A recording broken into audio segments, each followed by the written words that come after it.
ہوتی ہیں ان کو حروف مقطعات کہتے ہیں.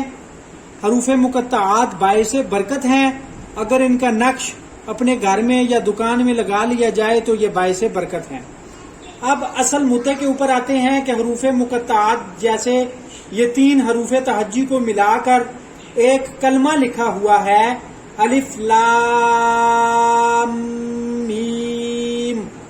اب لام اور میم کے اوپر یہ جو آپ کو شیپ نظر آ رہی ہے اس کو مد کہتے ہیں. مد اس کو کہتے ہیں جی مد.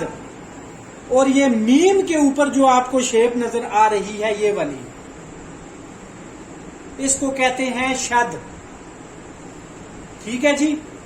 آج آپ کو میں یہ مد کے متعلق جو ضروری چیزیں ہیں وہ میں آپ کو بتاؤں گا انشاءاللہ تعالی. جو ضروری چیزیں ہیں زیادہ گہرائی میں نہیں جاؤں گا, مختصر بتاؤں گا.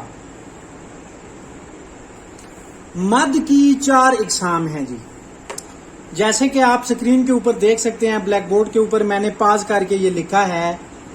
سب سے پہلی جو مد کی قسم ہے وہ ہے مد متصل. مد متصل یہ آپ دیکھ سکتے ہیں, اس کو مد کہتے ہیں. یہ جو مد ہے یہ لفظ کے اوپر جو یہ والی یہ ساری مد ہے. پہلی قسم کو کہتے ہیں مد متصل, دوسری کو کہتے ہیں مد منفصل, تیسری مد لازم. مد لازم کے آگے 3 پارٹ ہیں, کلمی, حرفی اور لین. یہ میں آپ کو بعد میں سمجھاؤں گا, ٹھیک ہے. اور چوتھی قسم ہے مد کی مد عارضی. ٹھیک ہے جی. یہ 4 قسمیں ہیں مد کی.